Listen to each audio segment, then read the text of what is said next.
And joining us tonight to discuss the military operations in Afghanistan, what the United States should do if North Korea were to conduct a sixth nuclear test this weekend, Fox News military analyst General Jack Keane. General, good to have you with us. Let's start with that bomb, the Moab, the massive ordnance air blast bomb called the mother of all bombs. Its impact is extraordinary.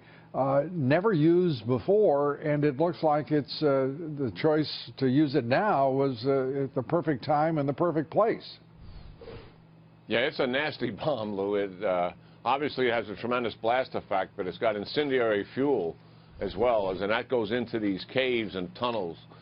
So it's a fiery, devastating death for those people who are in it, to be sure. We haven't used this bomb, obviously. We have the technology to support it. There's another bomb that we have as well. It was a deep penetrator that goes down to get secret sites that are 200 feet down or whatever. It's classified how far that bomb goes. So this is advanced technology that other countries truly do not have.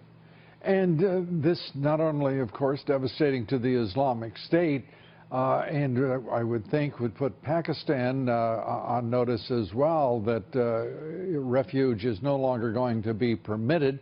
That's an inference on my part. Your thoughts? Yeah, well, that's part of it, to be sure. What this is this was an ISIS safe haven, and we've got to go after safe havens. The biggest mistake of 9/11 was not taking down the safe haven in Afghanistan. By the way, for our viewers to understand, not too far from this location is where Osama bin Laden and his thugs were. We let that stay, and we got 9/11. So when we find safe havens like this, we got to go after it. This is ISIS. It's called the Khorasan group. They travel freely back and forth from Pakistan to Afghanistan. Some of them are former Pakistan Taliban. Some of them are former Afghan Taliban, now belonging to ISIS. So this is we had good intelligence. It's a good target. And Nicholson did not want Afghan infantry having to go in there. They tried it once, took casualties, and this was a much better answer than that.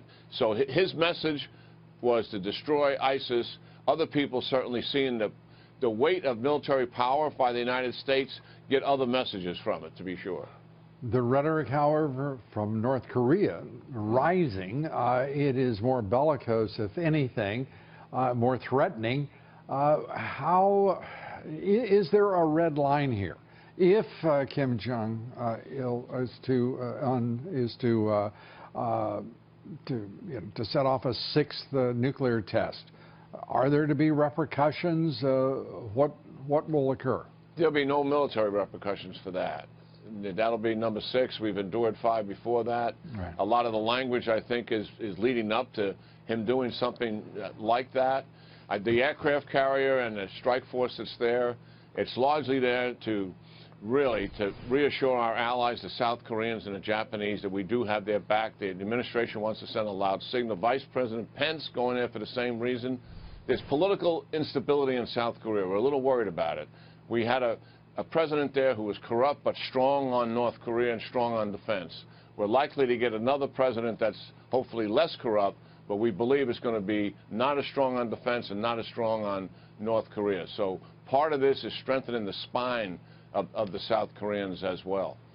And as we go into this weekend, China issuing a warning to both North Korea, it seemed, and the United States, suggesting that any party that permits this to spiral out of control, that is the threats, the escalating threats and the rhetoric, would have a historical responsibility, a clear warning to both countries, but at the same time it was not a specific warning to North Korea, nor is there the focus on constraining North Korea that I'm sure the president would have liked to have seen. Well, you know, China may play a responsible role here for the first time. As you know, we've had 3 presidents who've tried to leverage China to coerce the North Koreans to denuclearize. All of that failed.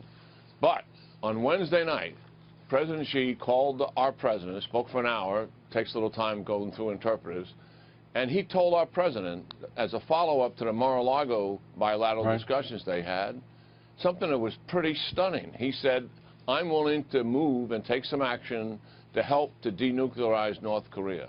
If that turns into action, and it's not just rhetoric, that is a major, major foreign policy achievement, and certainly that would change the whole security situation in that part of the world. We have to see if that really turns into implementation, which will get some results. But that statement alone is something his predecessors haven't made.